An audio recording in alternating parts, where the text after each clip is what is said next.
The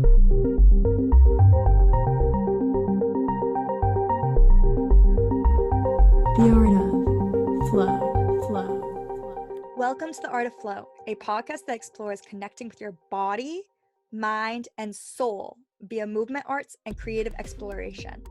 Through conversations with movement artists, circus performers, flow artists, and fire dancers. My name is Morgan Dalgano, and I'm the creator and host of the podcast, a flow arts enthusiast and a life coach.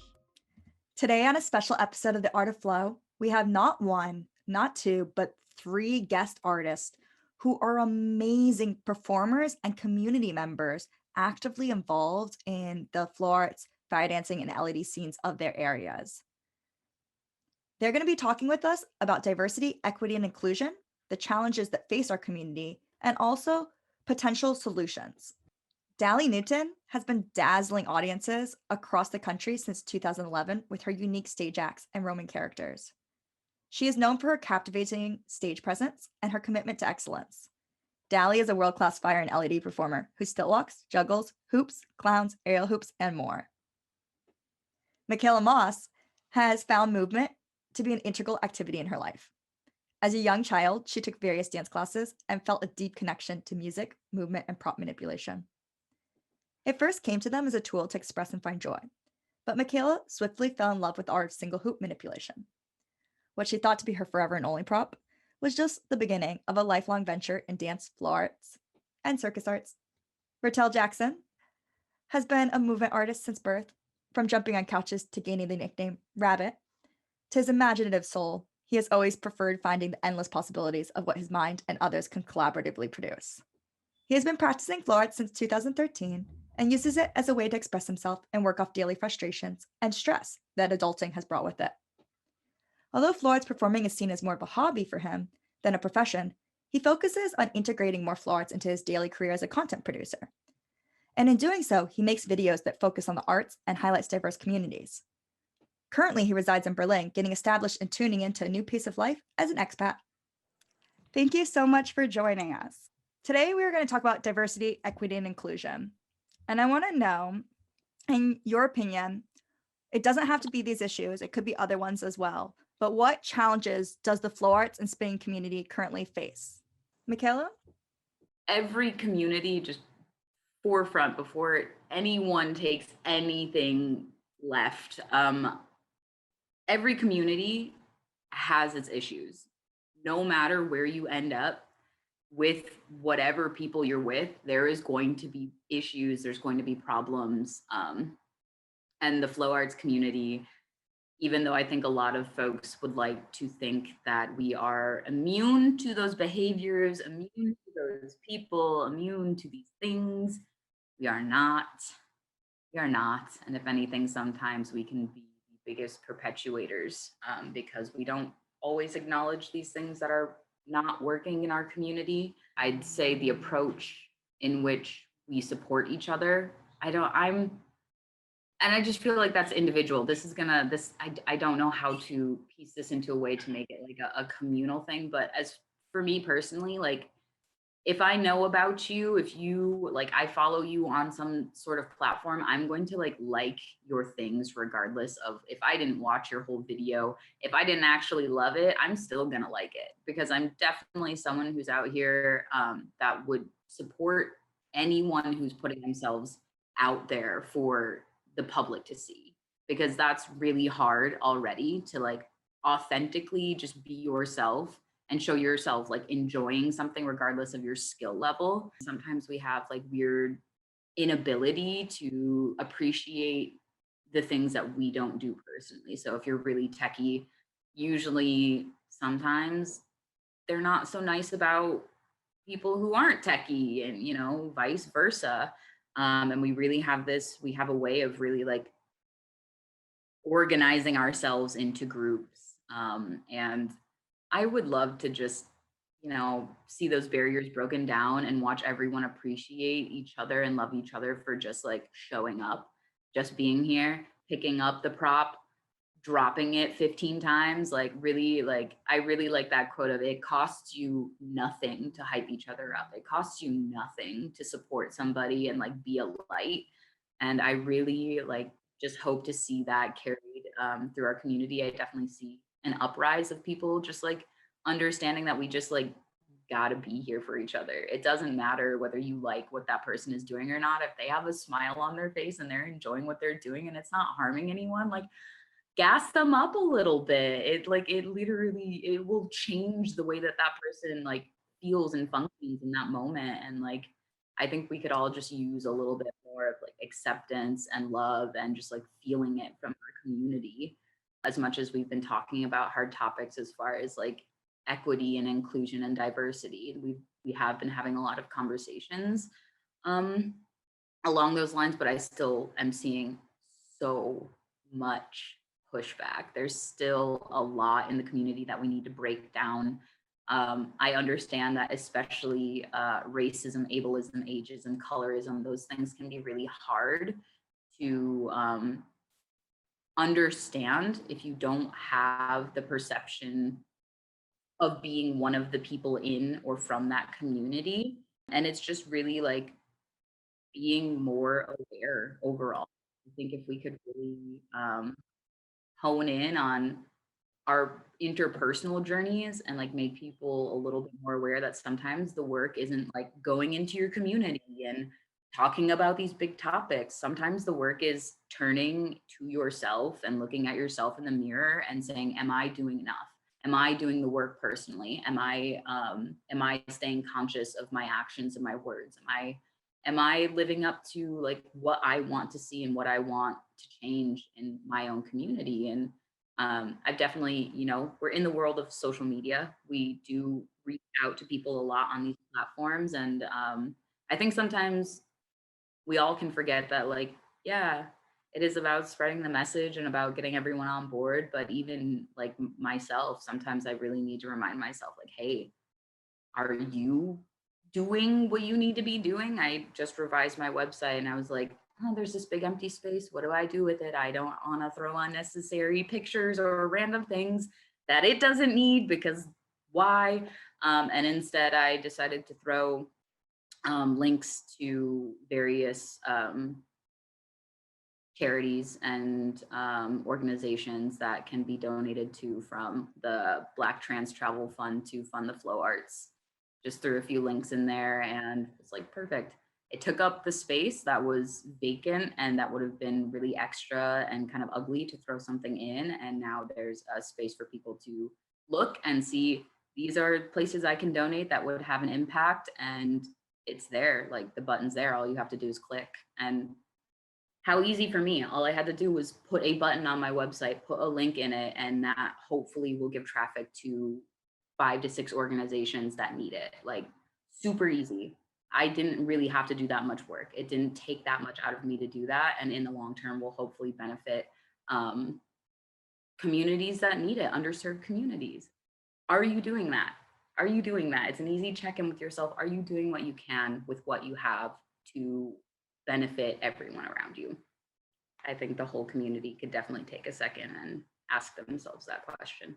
There's a difference between being adamant or like having an opinion on something and not listening to others or like shutting down other people's opinions. Dally, do you have any thoughts to add? Yes, so many thoughts. I think that the number one thing that I see happening over and over is people feeling that they are the exception, right, to doing the work. And this works on an individual basis and can be said for our community as a whole. And what I mean by that is the feeling of like, but not here, like, but not in our safe space.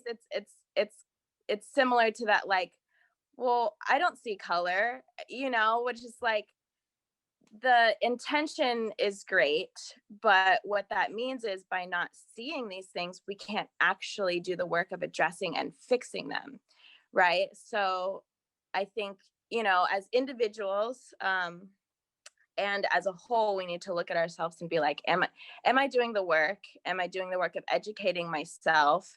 Am I doing the work of having the hard conversations with people in my circle and in my community? Am I taking notice of things that could be different? And am I saying something or doing something about it? And one of those things that I say over and over is within the flow community, within the performance community, within just like all of this huge, like under the umbrella of Big Top, I want to see more people of color in positions of leadership. I want to see more queer folk, more non-binary folk, like in positions of leadership, not just we're going to come and hold space and talk about it, because yes, that is a very important part of the process. Like what we're doing right now, just being able to like air and set about like acknowledging those things so that we can fix them. That's important. Yes.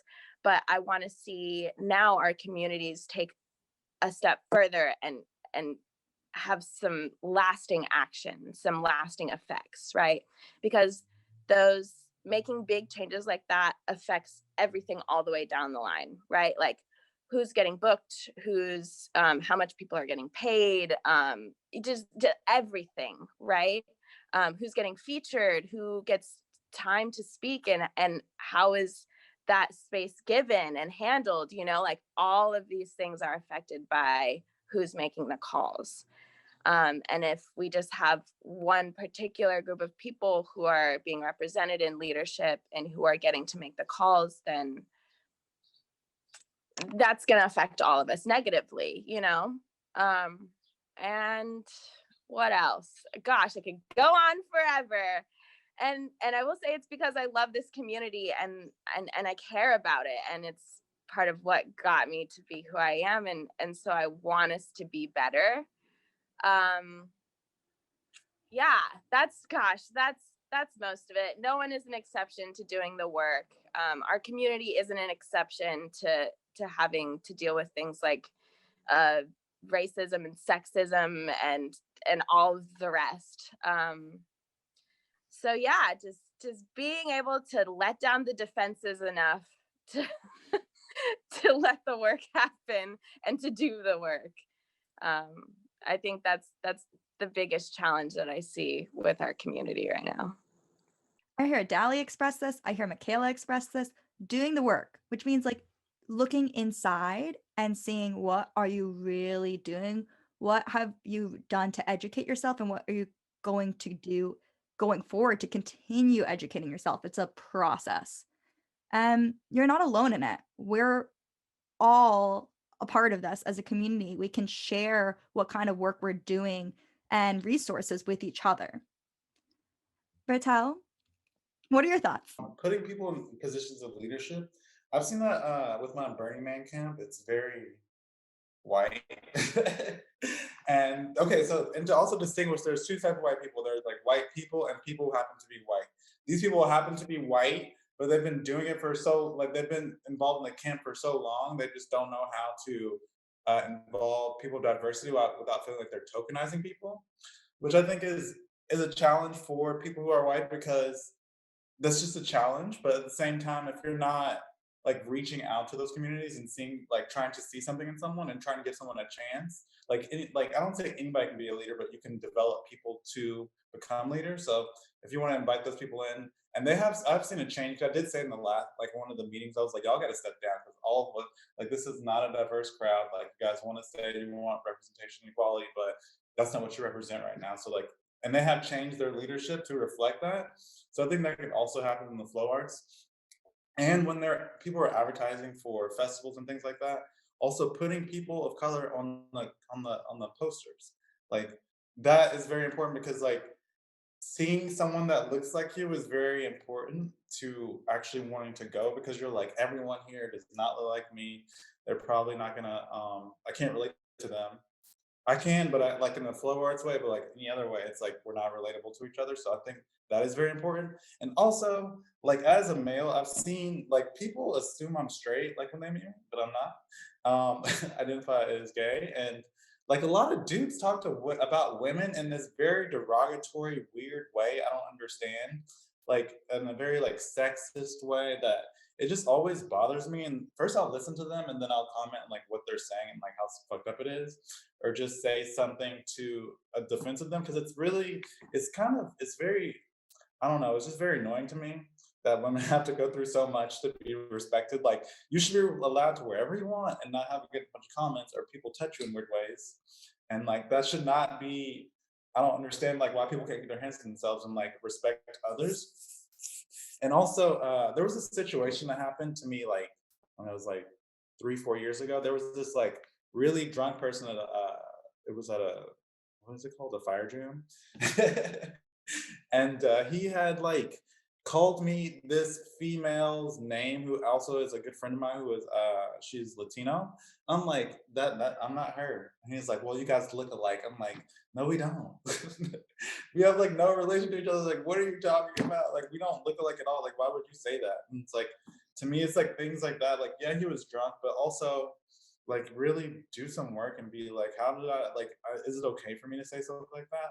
Like, oh, it's basically like if someone's like, and when I was younger, everyone assumed I was white on the phone because the way I talk. It's like, you speak so good English. I'm like, what does that mean? I mean, I've been speaking for a long time, and I think that was the first time I heard that was like 12 or 14.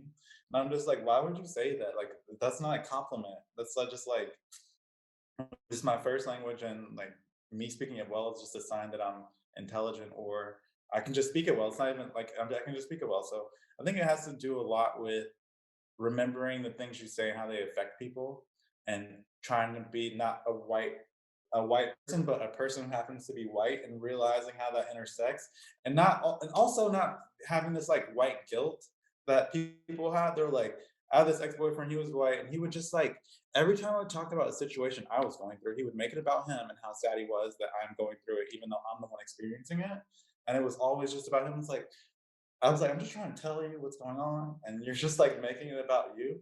So I think a lot of it is looking at things objectively and not necessarily blaming yourself, because things existed way before any of us. So it's also taking yourself out of that factor and being like, okay, some of the things or the way my thinking may be a little biased or whatever, then that's okay. But how can I change that, and how can I move forward in a positive way so I'm not hurting others through my passive actions? That Thank was you it. so much for sharing some of your personal experiences, Vertel. I think it's really helpful to have examples for people to see like what we're talking about is big concepts that are not just within the Florence community, but within our country and within the world. Racism, sexism, ableism.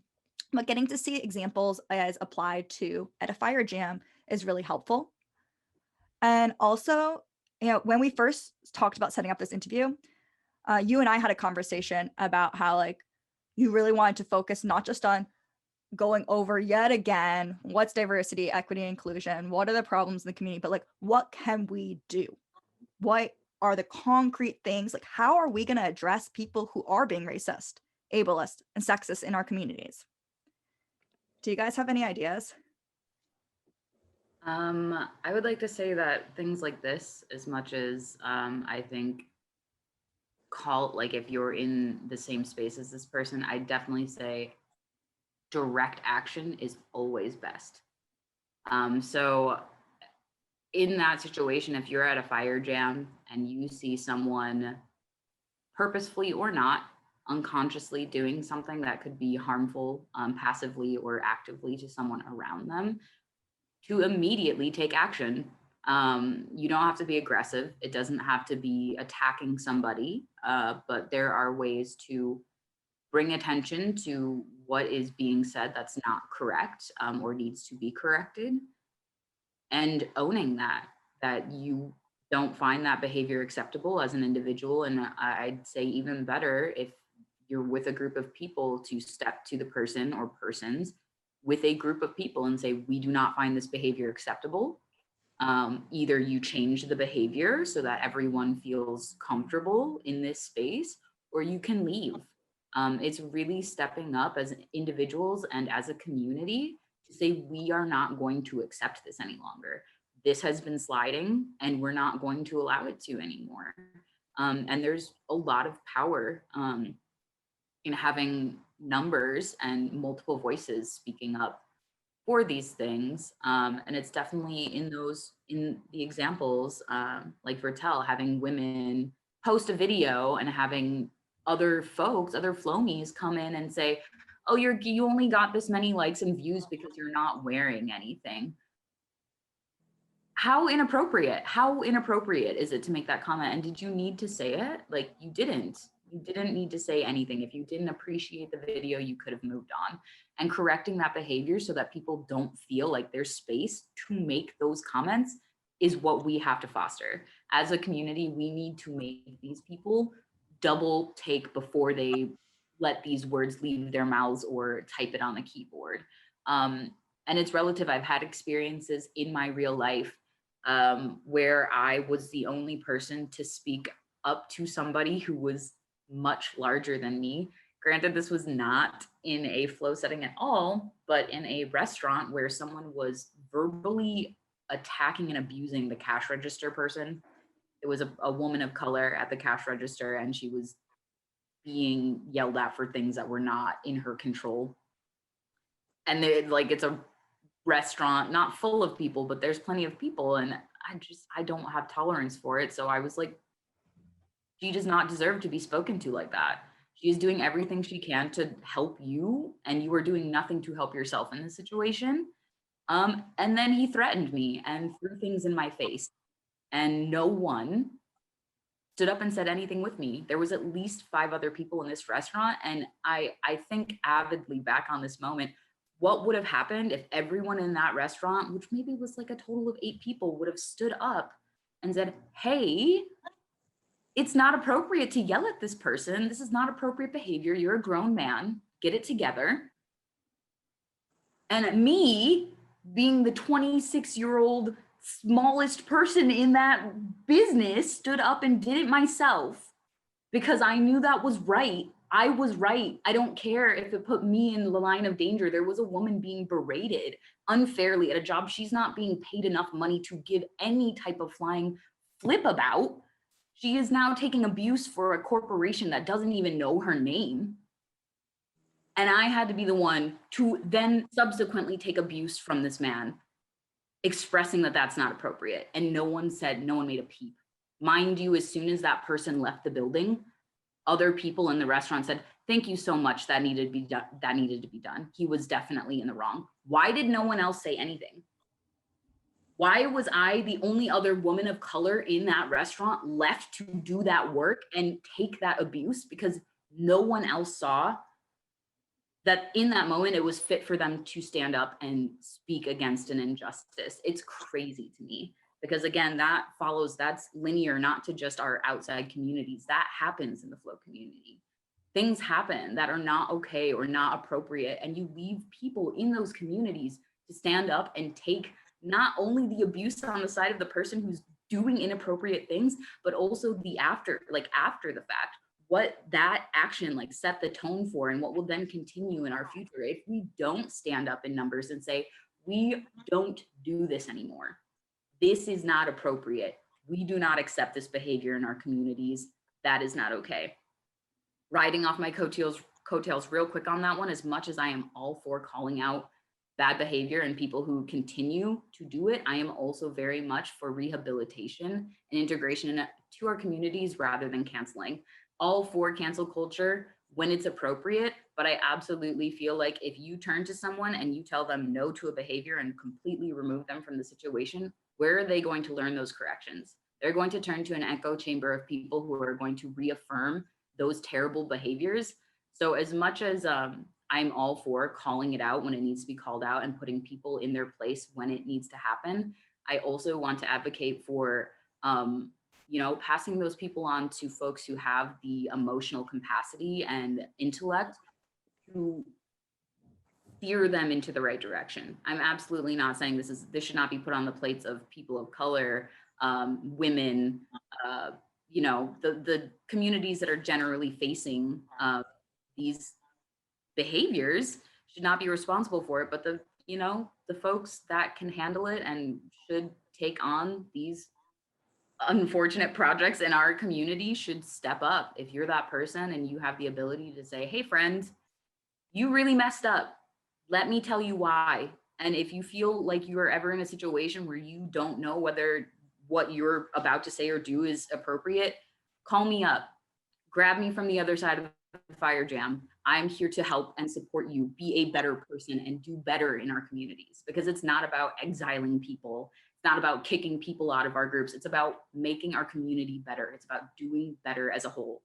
And that's been a big topic lately, cancel culture, how we deal with people doing these things in the community. And I definitely, I'm for all of it. There's a range, but I definitely think we kind of go from A to Z rather than A to D, F. Like there are levels to this. And I really think we as a community need to get a grasp on, like, it's not just immediately calling out and canceling this person. Like there's work to be done between those two spaces. I heard you express a lot of important points. One being cancel culture is sometimes a necessary step, but that it's a last resort step. There are other steps before it that we can take to help support community members who have done incorrect behaviors, learn why their behaviors are incorrect, and educate themselves. But this work does not need to be done by the people who were hurt by these individuals. The bystander effect is no longer an excuse. Just because it's something that humans fall into, we each have a personal responsibility that if we see something happening like Michalla saw in that restaurant, and we have the ability to stand up and speak about it, to do so, especially when it's aligned with our values. We can't just be like, someone else will take care of it. Someone else won't take care of it. We can take care of it. Thank you so much for sharing, Michalla. Dally, you've been waiting for a little while now. I'd love to hear if you have any personal experience as a flow artist within the spinning community, or as an individual of experiences you want to share firsthand with, with racism or sexism, or if you have some other thoughts you want to add about, what we can do to support equity and diversity and inclusion in our communities. I agree 100% with everything that Michalla just spoke on about bystander intervention and how that's really important and something that we need in our community. It does take all of us to take a moment, have those hard conversations, and being like, actually, that might not be something comfortable to hear if you were not you. So maybe let's not, so I won't go further into that, because I think Michalla just eloquently said it all so well. What I will do is I'll share 2 examples of what went well and what didn't go well, as far as how I would like to see changes.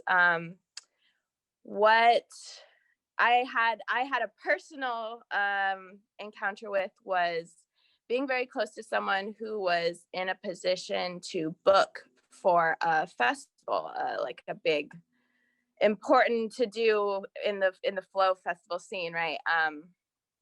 And I pointed out to this person, because they were unaware, that there was a serious lack of diversity in the performers that they cast, both in in ethnicity and also gender and presentation and all of that. I was like, I'm just seeing a lot of straight white men here, just a lot of that, a lot of the same people who always get platform getting more platform.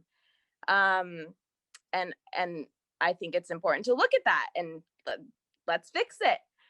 And that person said, yeah, okay, yeah, I guess I see that, cool.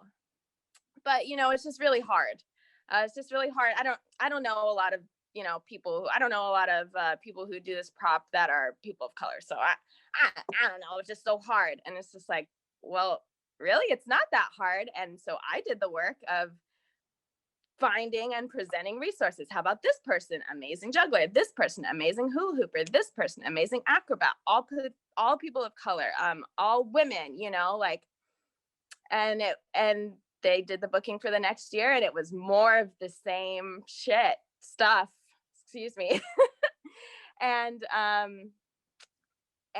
found it really frustrating, because in a lot of these situations, people are hearing you, and I've been pointing out these things to a lot of people in a lot of different parts of the community for a while, and people are saying, I understand, but they're not doing anything about it. And that's really frustrating. And then on the other side of that, a good example is a dear friend of mine who owns a performance company. When the Black Lives Matter protests started really happening around June, they took a look within their company. They said, what do I have power over? What do I have control over? And they said, what could I be doing better? And they created a code of conduct for their company.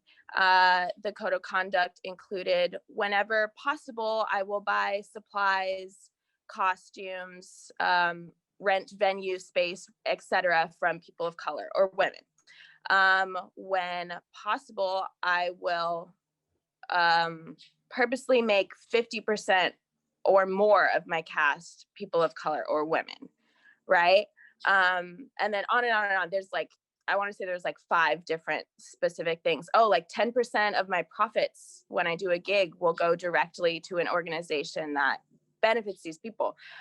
And that made me very, very happy to see. And that was a situation where I didn't even personally have to be like, hey, did you ever think about doing this thing and making an actual change to what you're doing and have control over?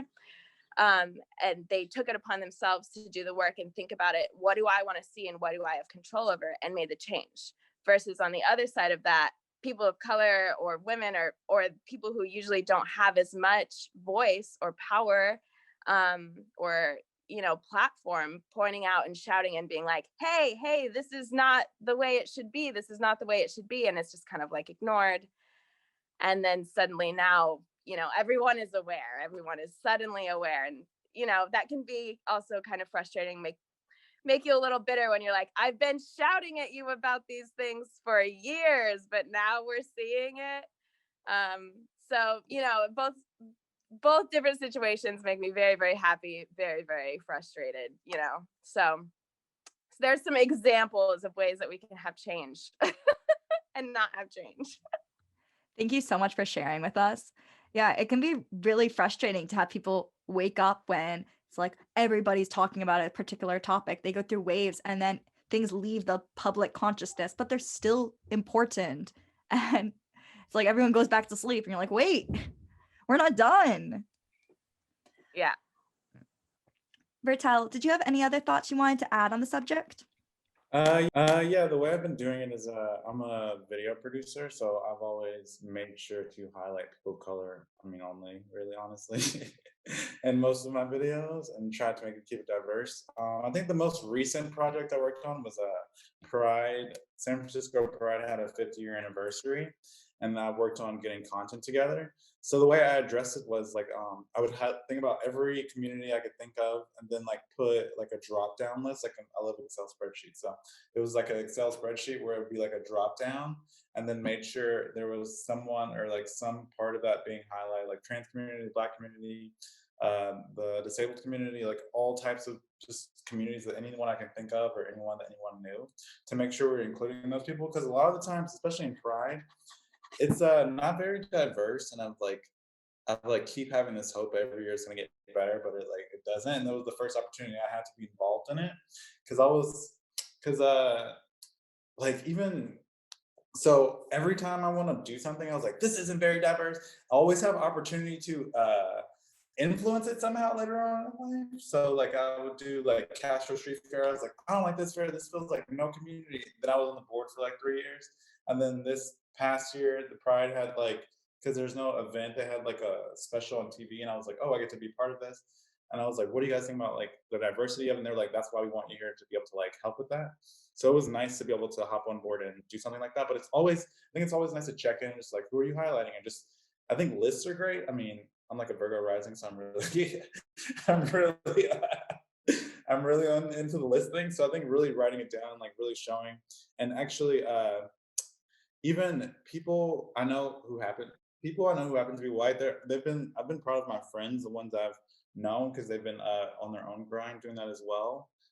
From tech, be working in tech or whatever, they have that access they have to things. They've been sharing those with POCs and trying to make sure they keep it diverse in that way. So it's been nice to see that reflection within people. I can't say it's everyone, but I also don't hang out with all those people. So it's been nice to see the people I'm close to not lose friendship. It's heartening to hear that, there people are trying to be aware of adding more diversity to whatever projects they're doing and list all for them. So, how are you folks personally supporting the community to foster equity, diversity, and inclusion? Michaela, any thoughts? Yeah, I've actively just been doing a lot of diversity panels, honestly. I've been asked to speak about these things, and I'm taking the opportunities, and I always do my best to try to highlight communities and things that sometimes slip through the cracks when we talk about these things. I definitely say we've touched the topic of like folks with disabilities a lot more than I think I have ever heard in any of the panels I've done or viewed as a participant. And really doing that work of, we've started to open that gate a little bit of these topics as far as like diversity and racial justice issues within our community.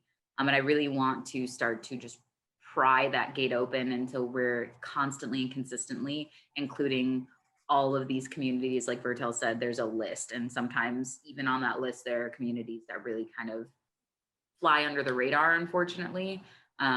So like just, speaking about the things that within these topics sometimes just end up in the on the back burner. But also on top of that, I've definitely actively, when I had money and have money, have been donating to various causes. Honestly, mostly the Black Trans Travel Fund has just been one that I felt like really aligned with for some reason. So that one's been shared, and I've donated and gone to marches. And I really, honestly, I'd say that the most that I do is just my day-to-day life. I am surrounded, having been born and raised in Madison, Wisconsin, have always been surrounded by white folks, a majority of white folks. And when I came into accepting myself and understanding myself as a person of color, because I'm mixed. I am literally half Black, half white, and it's just such a weird gray area, fragile line to be in. And when I was younger, I really didn't sit in my own power, in my own Blackness. I really didn't understand my feelings and why I felt the way I did about like being Black.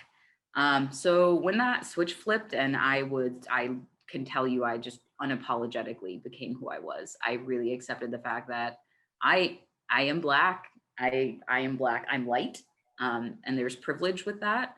But I'm a brown person, and I'm going to now avidly push that into all of your spaces, and I will be loud, and I'm going to continue to be loud, and I'm going to say the uncomfortable things, and I don't care. Like when people add me on Facebook, I get a little worried because I don't think they're ready for it. Like you see the profile picture, you don't understand what I'm posting yet, and you will when you get hit with 5 various things that are all talking about very uncomfortable topics for folks that I generally have in my circle. So for me personally, what like top tier of what I'm doing in my life is I literally just confront people constantly in person, and I have no regrets about that. And it's super uncomfortable sometimes, and it really tests my patience. It sometimes really like sends me into like a fight or flight, but at this point I don't care. I don't care anymore. The work to be done is like right in front of me most of the time, and I am really tired of like self-loathing and being quiet and assimilating and trying to get through life, not making waves. Like at this point, existing as who we are is revolutionary enough that like I'm just gonna add on top of that by never shutting my mouth about it. And if you don't like it, bye. But if you can get with it, then like I really hope to just like continue this train. We get those baby allies on board, and then they learn, we build, we grow as a community together. And I've been so grateful that back home I have had people reach out from my community that are folks that I probably honestly would have lived the rest of my life knowing that they're not going to do that work and that they will likely continue to live with their bias because they benefit from it, mentally having that ignorance is bliss mentality.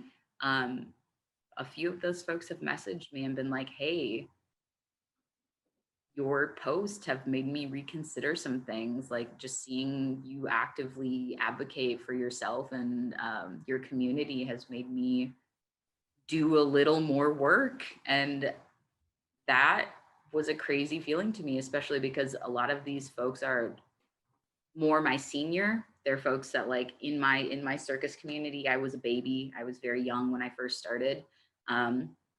So having these people look back and be like, you've actually made an impact. Your shit posting on Facebook has actually like changed my real life, is kind of crazy, because I definitely feel like social media is one of those platforms that people are like, you're not doing any real activist work if you're just sitting posting on Facebook. And the reality is, depending on who your main crowd target is and who's on your friend list, you might be. You never know. You might be. If you have a friends list full of white folks posting pro-Black, pro-trans, pro-LGBTQ, pro anything that's not white, is likely going to affect someone on such a minute scale that it might not feel like anything right now, but do it long enough, it might actually sway somebody. Like, do the work, even if it feels insignificant, do it. Because you never know. You literally never know. It might change someone's life drastically. Michalla, using your voice to change and transform the world. Thank you so much. And Dally, what about you? What are your thoughts? Thanks for the question. So the number one way that I am trying to just, I don't know, create more equity, diversity, whatever, within my power, is to create opportunities to perform for myself and other people of color, and especially like other queer folks and other non-binary folks, and just like folks that usually don't get to have the spotlight. It seems like such a small thing sometimes, but I feel like it's so important, because I myself like never got to see someone who looks like myself on a stage in a dazzling costume doing amazing things, so that I could look at them and be like, wow, that's me. Like, that's something that I can be a part of too. Like, this is my world also. I belong here, and I can aspire to this greatness also. I think that is just like, it seems so minute and it's often overlooked, but I feel like it is so important, because I myself never had that, and I want other people to have that. And I also, like, living in the here and now, like, I want us as the performers to be able to have that and like revel in the glory of, like, that the beauty of that moment, and sharing our art with people. So trying to create opportunities, like currently virtually, which isn't as fun, but that's a thing. And what else? I can relate to sharing my perspective is a way that I try to help and create change as well. With people that I trust in spaces that feel safe, I try to share pieces of my perspective, why it's not okay to touch my hair, and what happened in my past that makes me have such strong feelings about that. Because the reality is, no one can we can't understand each other's perspectives. We can try and we can listen and we can really be here to attempt, but I can't expect someone to know why that's such a traumatic thing, or to know why I react this way or behave this way, or why that's extra frustrating to me, or why I'm extra aware of this. So what I do is, when it's a safe space, and this is key, right? When there's someone who's actually willing to be open and listen and not be defensive or try to tell me how I should feel about it. In the situations where I feel safe, like, I open up and I share my experiences, about the flow community, about, the world at large that I live in, about what it's like to live in my skin, so that we can try to help have a better understanding of each other. And then also teaching. That's my favorite, especially teaching children, and especially teaching children who don't often have access to circus education.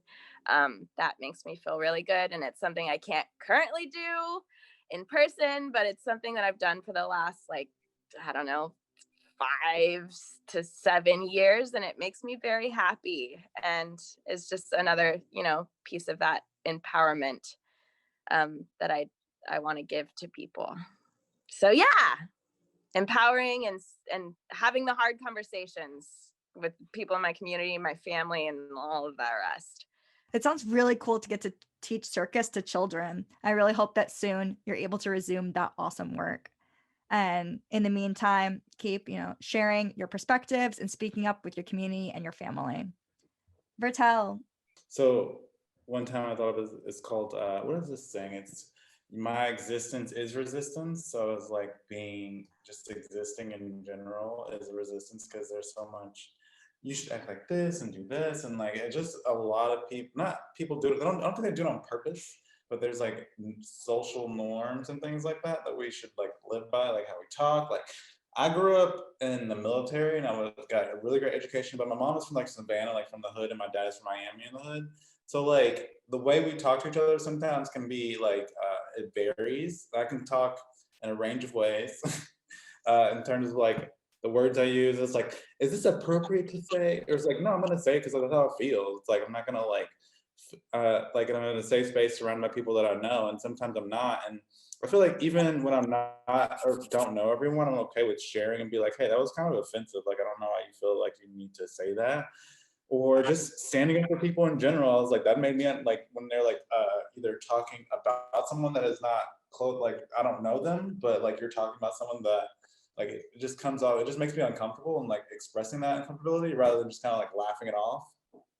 Because it goes back to like childhood and like this thing where when I lived in Georgia, people would like say like, you're not like other Black people. Like, you know what I mean though? I'm like, what does that even mean? Like, no, I don't. That is very uncomfortable. Like, you're not like the rest of them. I'm like, but like, what does that mean to you? And when I was younger, I wouldn't say anything because I didn't like understand. But now I'm just like, I don't hear that now, but just going back to that, realizing when you don't say something in the midst of like things happening, it can be very, I don't know, it's very disheartening and uncomfortable for others. So like I try to make sure, because I felt uncomfortable as a young person, so I don't want that to happen to other people. And also when like as a producer, like I have the opportunity to highlight communities. So like when I see a lot of different people trying their best to like come up in the world, I try to like give them the credit, even though they may not be in the place. Like what is it? When opportunity meets success, when opportunity makes preparation, there's success. So helping prepare, like, so there was these 2 trans women, they were doing 2 different organizations, but there weren't enough spots to do both of them. So I picked the one who got less representation instead of the one that you always see. It was more about just like giving someone the opportunity that doesn't really get a lot of opportunities, rather than, just giving someone an opportunity that doesn't normally get an opportunity was the thing. Because I just always root for the underdog. It's just me. I don't know. It's just like how I like to roll. I think that's really important if you're thinking about access, which is what I'm gonna want to delve into even more from here. If someone is always represented, they get a lot more opportunities because they have this whole like list of CV or all these links that people can refer to. But if someone has a lot of talent and is putting hard work in, but they're not receiving those opportunities, they're never going to get them unless someone gives them that break and remembers what it's like to be in that spot where you're beginning or you're newer and you're scrounging for more of those experiences. Really respect that, Vertel. Speaking of space and opportunity, when we think about inclusion, there are some issues around space when it comes to the flow arts. How do you think we're doing when it comes to access and the flow arts to our shared spinning spaces and flow festivals and community events? And what do you think could be done to increase access to the flow and performance spaces? Michalla? Okay, I'm gonna say we're not doing great. honestly, I'm just gonna out the gate here say that I don't think we're doing that amazing, but also that just means there's room for improvement and we can do so much better. Therefore, I think just thinking through the folks that you want to see and want to lend that ability to have these opportunities and experiences. So one that I like to usually talk about first and foremost is, are your venues, are your flow spaces, are your event spaces handicap friendly? Do they have a wheelchair ramp? Are there stairs? Are there multiple levels?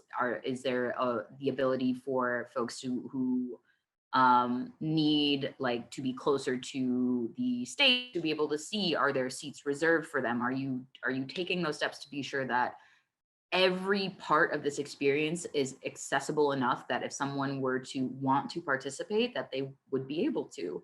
And I'd say, generally speaking, I totally understand for venues, it's definitely, you know, there are so many factors as far as who you're going to go with, where you're going to go, and what you have available to use.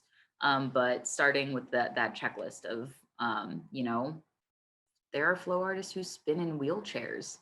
Why are we like shoving them to the side by using spaces that they literally, not even a matter of not having money or the a way to get there. It's the fact that once they get there, they have no way to actually get into the venue. And that's a little off-putting, and something that I didn't really think about as an extremely able-bodied person, never really thought about. I've been able to go to every event I've ever been to and never worry about whether I'm able to get there and enjoy the whole space when I get there, which is such a privilege. I'm reflecting on it, such a privilege.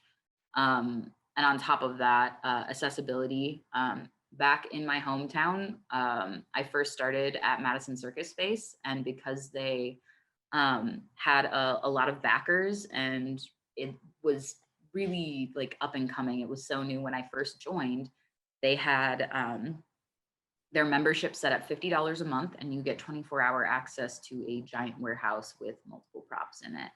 And I'm saying this because the contrast, I came out to California to get into circus arts a little more. I had started doing hand balancing and contortion on my own back home, and I was getting to that point of, I really want to get somewhere where it's really heavy. Like circus is really heavy in the community in SF. Like the circus center lives there, and that was kind of what I was shooting for. So back home, I was paying like $80 for my silk classes, $50 for my all access to my practice space, which was, you know, I'm so grateful because I came out here and realized that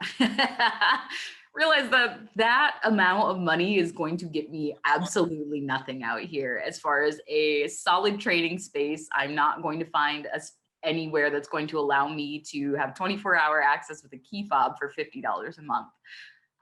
And vice versa, I'm not going to find classes, especially a 6-week aerial class, that's $80 for the whole 6 weeks. Like, that's just unheard of. So I went from living in a place where I actually had, you know, quite a bit of resources and access, and I was integrated into the circus community from a younger age, having, there's actually a huge community in Madison as well, but I saw bigger and better, and I wanted to shoot for it, and then came out here and realized that I kind of put myself in a position of only being able to regress from here because there's just not really a lot of communal spaces to practice in.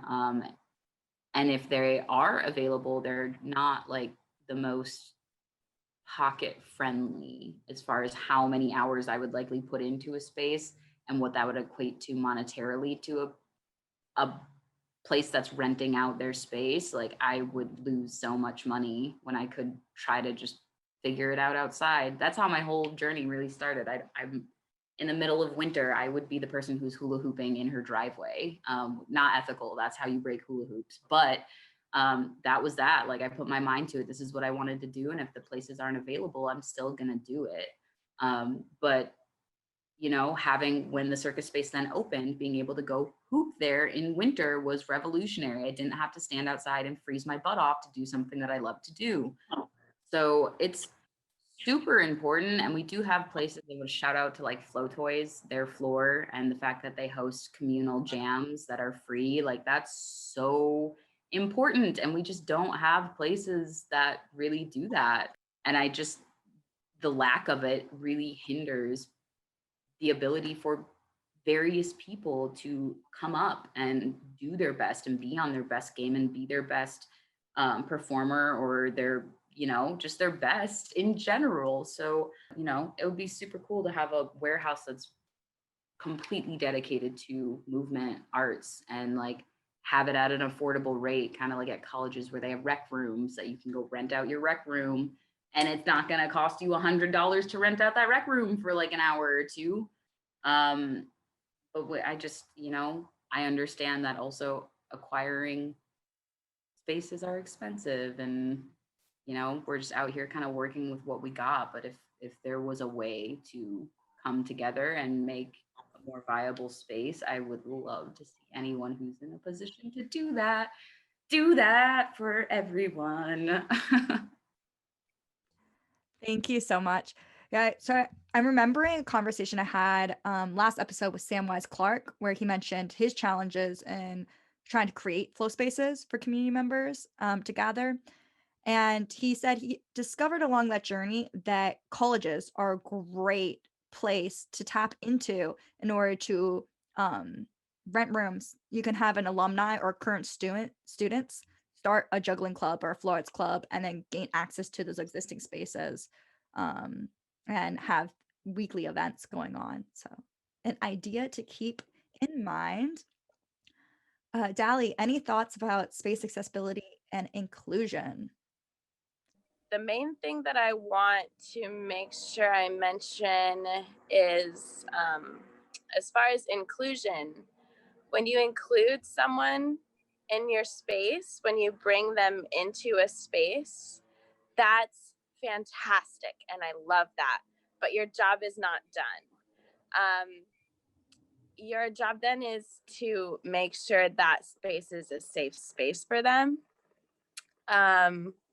So just because, you know, we have a festival and we're like, all right, we want diversity here. We want to be inclusive. So we're going to have diversity. Let's get a bunch of different people in here. You have to also consider, are they going to be comfortable? Are they going to feel safe? Are they going to be supported? Are there the resources that they need to thrive in that space? Right. So I don't know. I think that's another thing that I just wanted to touch on, because I mean, yeah, definitely. Obviously, the first major obstacle is securing a space and having a space and paying for the space. And the people who often don't have the resources to do that are the ones who get left out. So yeah, that's all my thoughts on that. Thank you so much. Yeah, following through with those you invite into spaces and taking responsibility for making sure that they're feeling welcome and included, and that they're also being responsible as a member of the community. Yeah, I would add to that, knowledge is power, and I feel like sometimes people just need to share their knowledge that they have, because a lot of opportunity just comes from just like knowing anything. Honestly, like my sister, like growing up, she never said this, but I always got this from her: use what you got to get what you want. And like that in between, like my first hula hoop was like PVC pipe. It was made by Lowe's. I had like, it was like electrical tape and like a connector. I just was able to, my friend showed, I don't know how she figured it out, but she showed me how to do it. And I just like would have things like, I would make, like every time I move, I make a bunch of hoops and just give them away for some reason. Like it's always been a thing. I don't know why I do it, but I was just like, if someone wanted or is interested, I would just give it to them, show them some videos, and be like, here you go, give you the information you need to and the tools to be able to move on. But a lot of things is just like information sharing, because people get bogged down by details of things that they need to do. It's like, well, I have to have this, I have to have these materials and have access to this. I'm like, well, have you ever thought about just like, even like your room, like let's rearrange your room to be like a flow space in your room. Like how can we use what do you have right now that you could use? Like your room looks pretty big. Let's just move some things around. Or like I have all this PVC pipe over here, like what is it, Pexi, and this duct tape. We're just gonna make a hoop right now. It's like it's just working around and being creative with like problem solving and opening those gates for people and just dropping just like an idea in their head, or just like, did you think about it this way? I think that helps more than anything. And just like, yeah, just like knowledge is power. Just like as long as you keep sharing your knowledge, and like I keep learning from other people and they learn from me, I think that exchange is always good and is very helpful to others in small and large ways. I love that. We don't have to have all the solutions for these big problems, but just in the moment when someone brings something up, what do we know and what can we do right then? How has your life, if at all, changed over the past year? Michalla? A big hitter, I think, for everyone, that's probably not mutually exclusive to anyone on this panel, is going to be the community and community building, and how we navigate that and still making connection with our friends and with our opportunities for work and performing, and for opportunities to produce and do our creative works. The protests that happened while this was, you know, all going on, and linking back to my initial comment about our community, I don't know about y'all, but I definitely feel like this whole experience and societal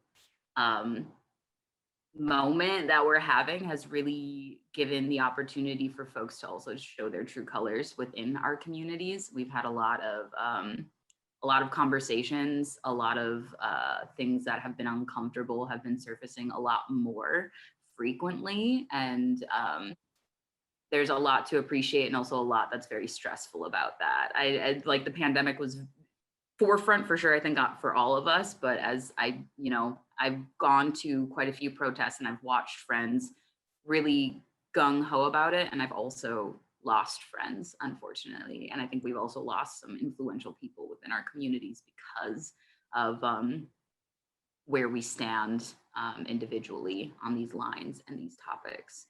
And then I think they're just very obvious, like finding performance opportunities. I've had a few kind of pushed my way, but you know, with how performing can sometimes be on the end of being hired, where it can kind of be, I don't want to say slapped together, but in the fashion of like, you know, you have to get a COVID test now. If you're going to perform, you have to have a COVID test, which means you have to have at least 5 days prior thinking of getting these things done before you even get to like point B. And one of the last gigs I was offered was just one of those, like I got contacted 3 days, 4 days before it was going to happen, and they needed everything right then. And I was like, it's going to take a week to get a COVID test in any way, and there's just no way to make this happen safely. So it's been a damper, unfortunately. I thought as an introvert, I'd be like, yay, inside time, I get to make art. And then after like 9 months of that, I'm like, I'm done with this. When do we get to go back to doing fun things? Granted, safety over entertainment any day, but I'm definitely starting to struggle in a way that I didn't think was going to be a problem for me personally. My heart goes out to you. It sounds so challenging as a performer with limited opportunities, and then the ones you have coming your way, having so many more like hoops you have to jump through, pun intended. Yeah. Does anyone else have some thoughts? Vertel? Well, for shelter in place, I don't think it's changed that much, because leading up to that, I had the opportunity to leave the United States for the first time and like go travel. So just kind of by myself anyways. And then I come back and it's like shelter in place. I think I came back in like January, that I didn't like do anything really. I was just like, I'm gonna chill and like slowly interweave my back into society, because there was COVID going on, and like when I was in Thailand, they were talking about it and you have to wear a mask at the airport. But then I got to America, and then like no one was saying anything about it. There was like nothing, and very like silent. And then I think I moved to apartment in like March 1st, and then after that everything was locked down. But since then, I've just been like focusing on, I like being alone, honestly. It's kind of nice actually having not to be feel like sometimes life can be a little overwhelming with like work and like balancing that and actually doing things you enjoy. So having that break prior to the shelter in place had me like in a good place when I went going into it, where I could still just focus on those things. And in terms of performing, I mean, I performed because my friends wanted me to, and like I could hang out with them, and it was more of like a hobby to me rather than actually like a career. So it was like I don't think I miss it that much. I just still flow anyways because it's like a good stress reliever and just like something to do that doesn't have a lot of pressure to it. So yeah, it's been pretty chill. I mean, oh yeah, I'm in Germany now, so I went across the country and moved. So that's probably like the biggest change. And it's the same, honestly. Shelter in place here too. We're not really. I mean, I'm just chilling.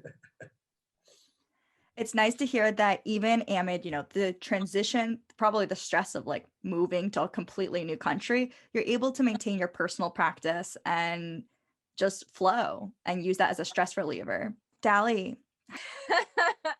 So many changes. I moved from Portland to LA the December before lockdown. And so it was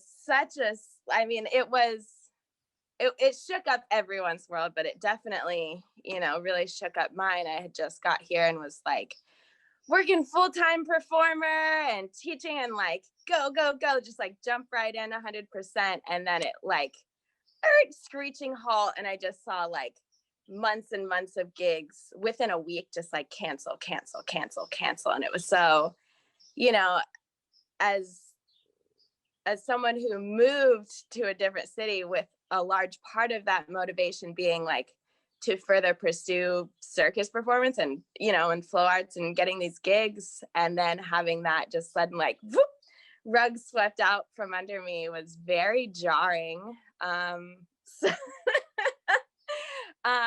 So I found that being able to be adaptable was the key for me in the last year. So finding out like jumping in right away and being like, I'm going to be bad at it at first. It's going to be confusing, but like, what's this virtual performance world? And like doing a lot of like drive-through, like those drive-in experience shows, which is like a totally different, it's like, it's ambient, but it's a totally different kind of performance. And so just, trying to stay on my toes all year and just like being able to make quick pivots in order to keep doing what I love to do.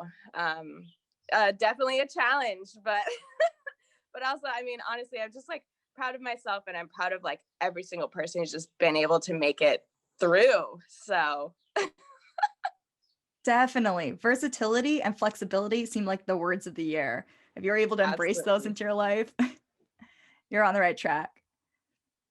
So this question I ask everybody, and I feel like we've had conversations in the flow arts community for years before it was even called flow arts about what should we call this thing we do. But I find it important to ask each person how you personally define flow arts, because people do think about it in different ways. So for each of you, how do you think of flow arts? Personally defining flow, honestly, when I started and I was like 16, I didn't understand what it was at all. You picked up a hula hoop or whatever prop you pick up and you just love it. Like when you really, at that age, have the time, I didn't have to worry about a full-time job. I didn't have to worry about anything. So I was able to just throw myself into this. And like, for me at that point in time, when I first started, it was a literal lifesaver. It was literal peace. It was bliss. It was something that like I truly needed and didn't know at the time that I needed something like this. I wasn't a sporty child. I don't like sports. I don't like balls coming at me at high speeds. Not my game. So when I found hula hooping, it was just like, it was meant to be. Like I was supposed to find this and it was supposed to find me, because if it didn't, I really don't know what I would be doing with my life at this point. So for me, it was truly like finding just personal peace. It's definitely more like a meditation, like a way of being. And it's changed over time when, it's very different to me now as who I am in this moment than it was when I first started, but it still carries a bit of that fraction of like, without it, I really don't know what I would do, who I would be. It's an integral part of your life. It's something that is more than just a hobby. It's something that is what you do and who you are. Yeah.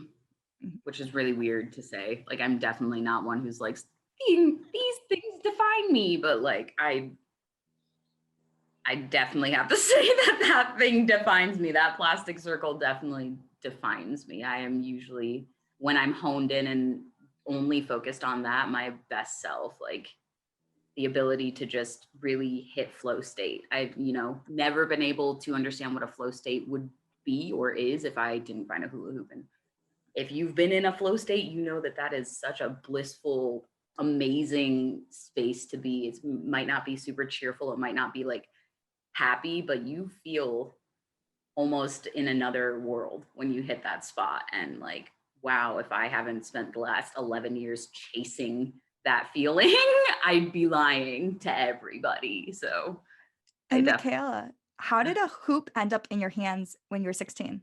So I had a group of very alternative friends back in the day when we had a mutual friend passed from being in a car accident.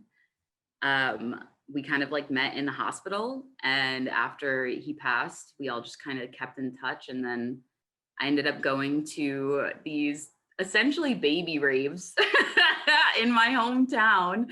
And they had hoops, and we would just stand outside this cafe that was playing. It was called Wobble, if I'm correct. And they would just open up this cafe at night and play music and serve cafe food for the youngins that can't go to bars. And we'd meet up there, and they'd bring hula hoops, and they taught me how to vortex. And it was like story there. Like, that's where it all started. And I literally just never stopped, which is wild to think about. Thank you so much for sharing. It's particularly potent that the vortex is what took you down the vortex into flow arts.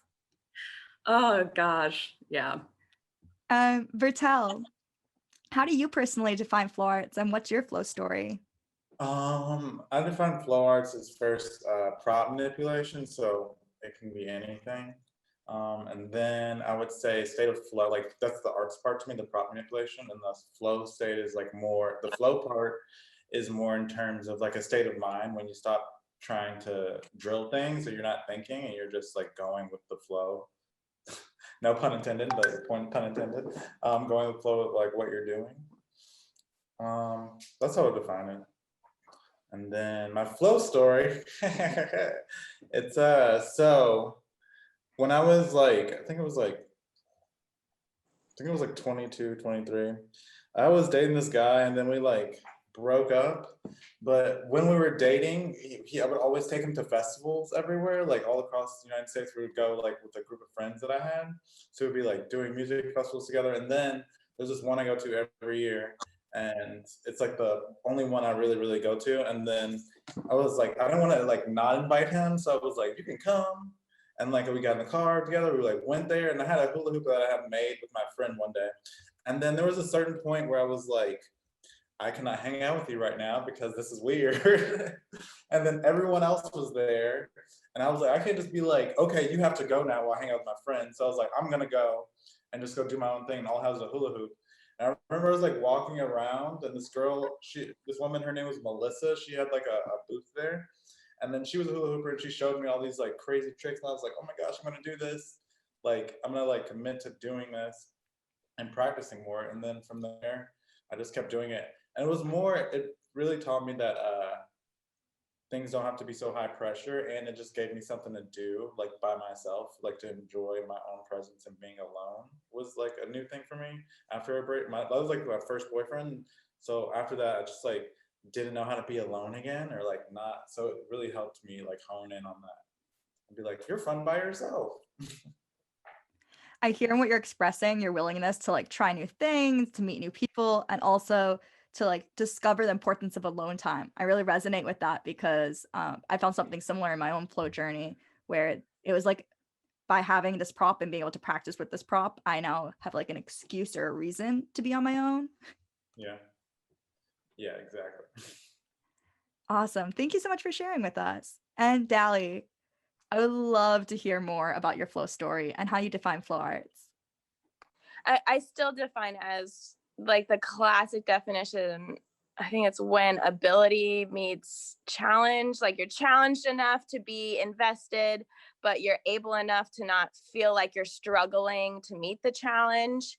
And I used to really think of it as only like when you're dancing with your props and you're like in that like really flow state. And then I used to separate that from like tech and like learning like patterns and I used to separate all of that from circus. And now what I really define flow is the same, but I see that it's a part of everything. And I see that I can find flow in taking a walk, in, and like brushing my hair, and juggling, in so many different things. And the love of meeting that challenge and feeling challenged and that ultimate presence is what makes me love flow in flow art and in just life. So yay for flow. And my flow story, I love my flow story. So I started hula hooping because my very best friend Natalie brought a hula hoop over to my house. She had just by chance taken a class at the Y because her spin class was canceled or something, and she got her hands on a hoop and she brought it over. I was like in college at the time, like just starting college, and I was like, I'm gonna be a pharmacist. And then I started playing with this hula hoop with my best friend, and we would just take out on adventures and like teach ourselves tricks and watch YouTube videos. I remember watching like Lisa Lottie and Mara the Amazing, and just being like, whoa, you can do that with a hula hoop? Wait, what? That's a job? No one told me in school that's allowed to be a job. That's not fair. Oh my gosh. And that just like changed everything, my whole worldview and obviously career path. And just I can relate to this sentiment that it's also, my meditation and the way that I tap into myself and feel self-confident, and like the feeling of overcoming the challenge of like, oh, I got that new trick that I never thought in a million years I would ever be able to do, like that. Oof, that's a juicy goodness for me. And so now here I am, like 10, 11 years later, my whole entire life's revolving around it. That door of possibility opened in your mind. You're like, hooping's a thing. You can do that as a profession. And you went through it. Yeah. What projects are you excited about right now, Dally, Vertel, and Michalla, right now, personal or otherwise? Michalla, would you go first? I don't have anything personally going on right now. Actually, I've been spending a lot of time more on my physical art. I've been painting a lot, and I'm just kind of working on possibly seeing how that can integrate in being able to sustain the life that I want to have after COVID is over, which essentially is not going back to a 9-to-5. Prior to COVID, I was going to try to start to promote a lot heavier and do some like actual work in getting my foot into performing and finding either like a residency or something that's steady enough that I could kind of work with it. And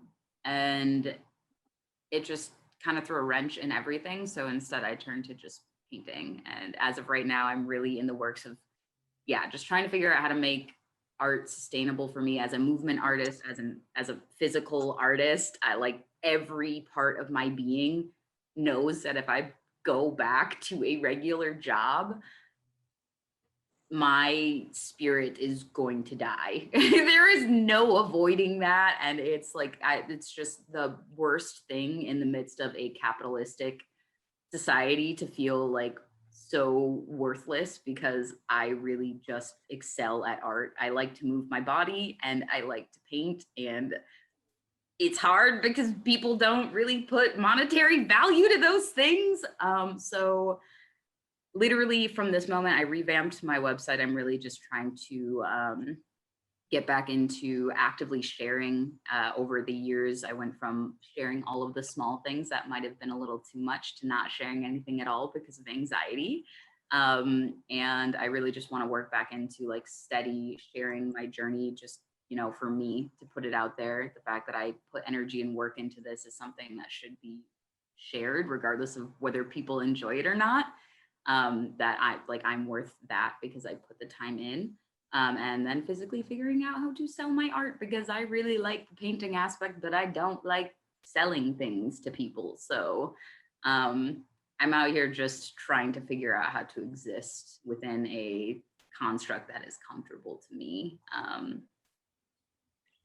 That's about it. I'm glad you mentioned your painting because art's an extension of yourself. And so projects don't just have to be floor art projects. A lot of times there's cross-pollination that happens between the art we create. And so sure, maybe you discovered that painting and floor art, since they're parts of yourself, sometimes have places where they overlap or converge.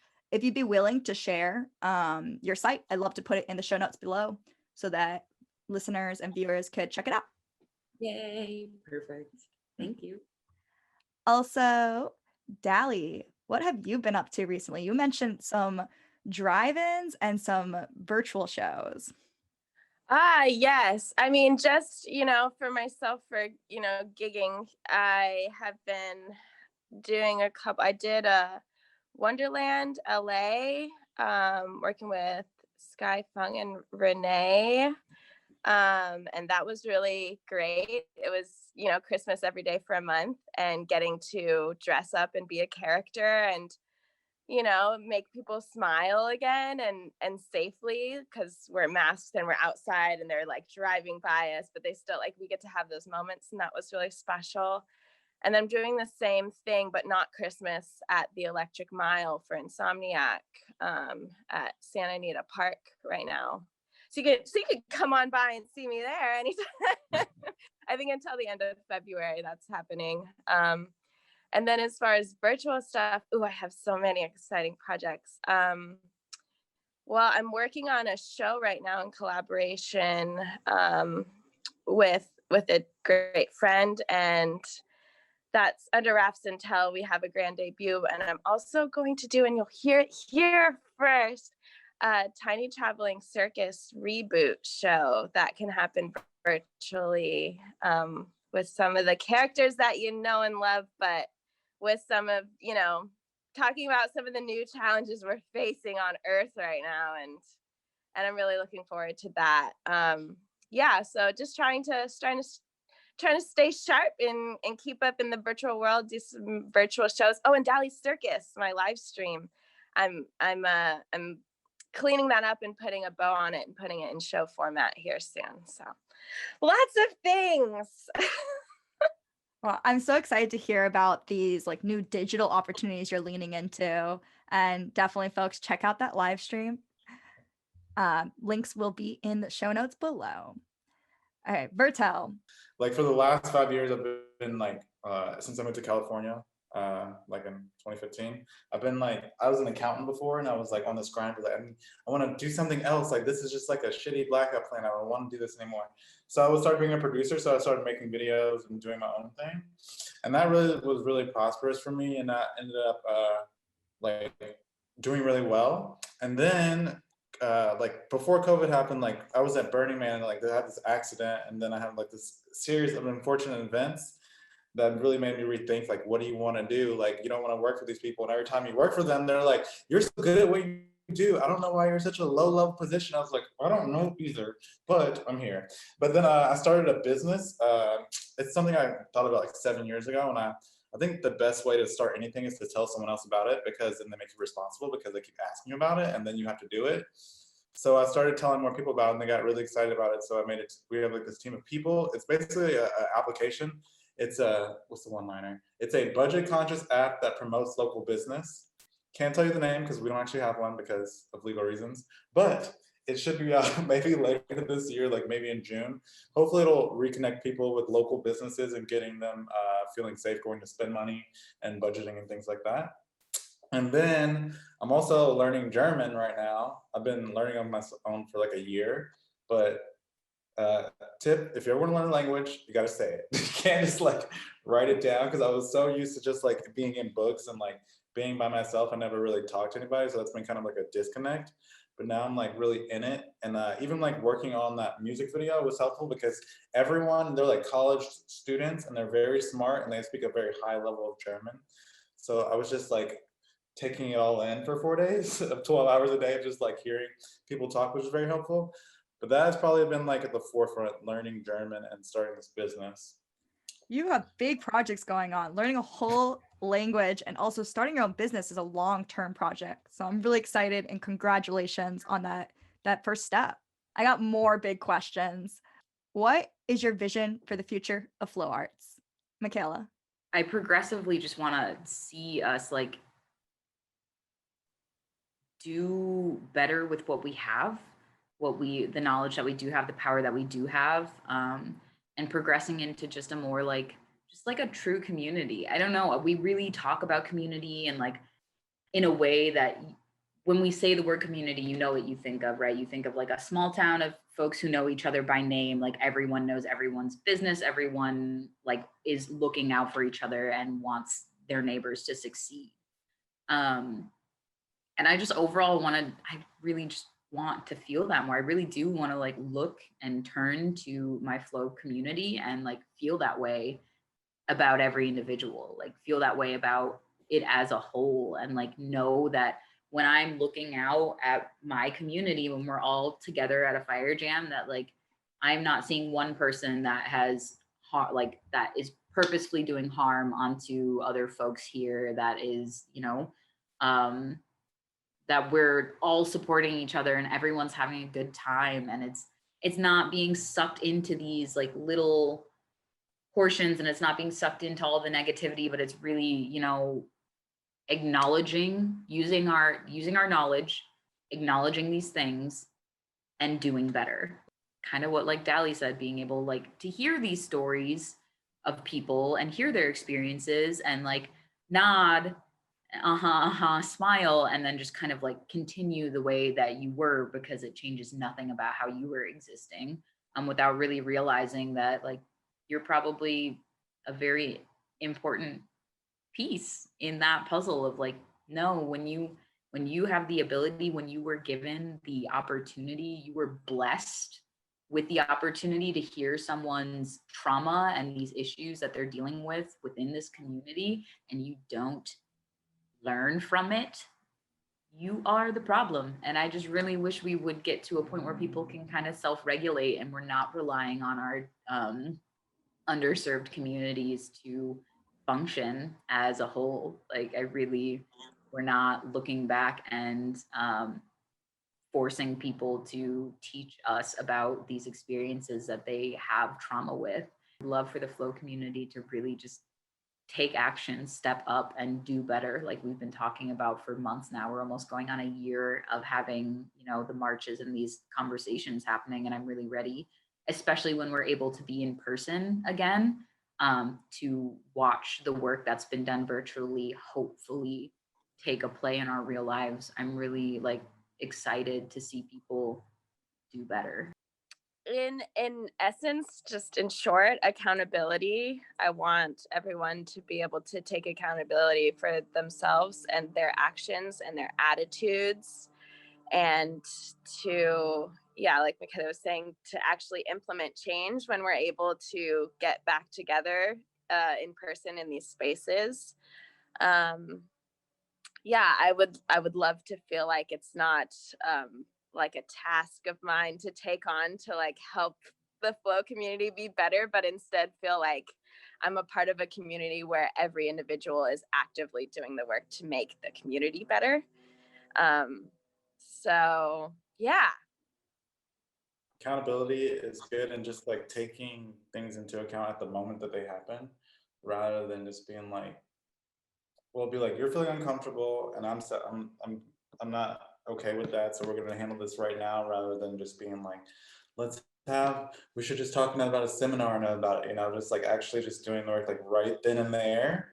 And actually people are being responsive to that rather than thinking about how we can do it at our next event rather than just handling it with where it's happening at the moment. Because I feel like that's where the change comes from, is just doing things in your active life rather than being like, we should hold another seminar, we should do another event. It's just like, and also people updating their, I think what I've seen actually that's been really good is people updating their like codes of conduct or how they structure their businesses around diversity and inclusion, and making sure they're supporting people and like making sure that people actually see that visually. And yeah, just going back to like throw some people of color on their posters and things like that. It's not tokenizing if you're trying to be diverse. It's about your intention. If it's about your intention, if your intention is to do that, like do it. Don't worry about what everyone thinks. Just fucking do it. Sorry, but yeah.